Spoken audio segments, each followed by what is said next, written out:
Assalamualaikum warahmatullahi wabarakatuh. Hai guys, jumpa lagi bersama saya Ramlah pada review ketujuh dengan judul Hubungan Kepuasan Layanan Informasi Obat dengan Kualitas Hidup Pasien Hipertensi. Hipertensi sering disebut the silent killer karena gangguan ini pada tahap awal adalah asimptomatis tetapi dapat mengakibatkan kerusakan yang permanen pada organ-organ tubuh vital.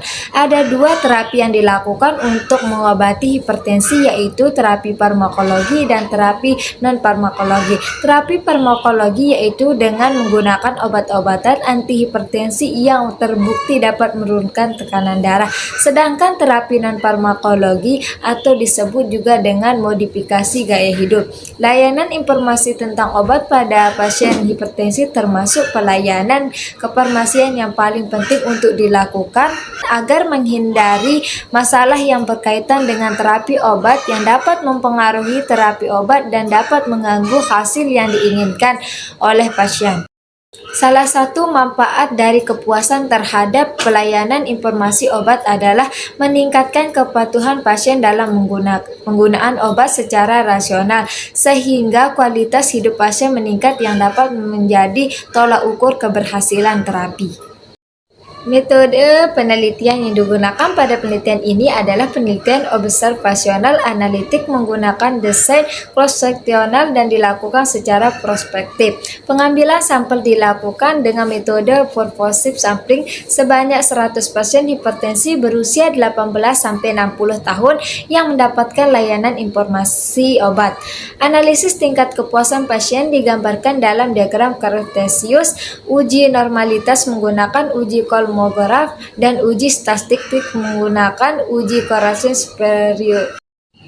Hasil dari analisis diagram Cartesius di atas pada tingkat kepuasan pasien di Puskesmas Pandanaran Kota Semarang menunjukkan bahwa pada dimensi bukti fisik pasien berharap di masa yang akan datang ruangan pelayanan informasi obat nyaman, petugas menuliskan aturan pakai yang mudah dimengerti dan tersediaan informasi obat dalam bentuk brosur.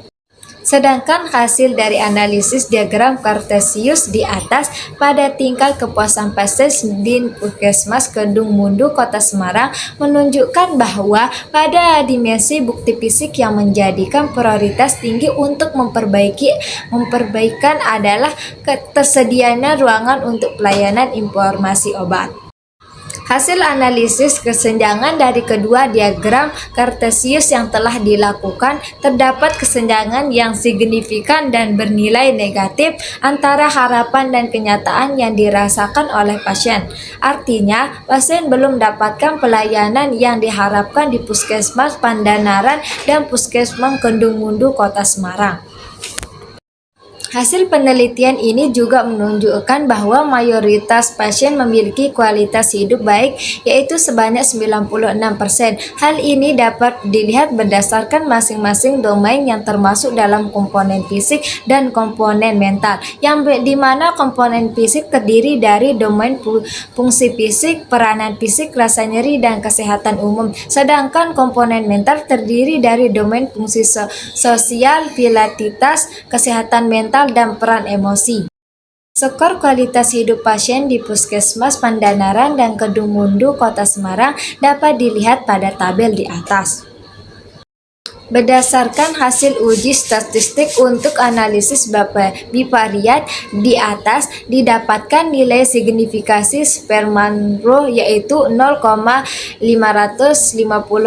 yang menyatakan tidak ada hubungan yang bermakna antara kepuasan layanan informasi obat dengan kualitas hidup dengan nilai korelasi sebesar 0,060. Jadi dapat disimpulkan bahwa tidak terdapat hubungan yang bermakna antara kepuasan layanan informasi obat dengan kualitas hidup pasien hipertensi. Mengenai hubungan layanan informasi obat dengan kualitas hidup pasien hipertensi di Puskesmas Pandanaran dan Puskesmas Kedung Mundu Kota Semarang.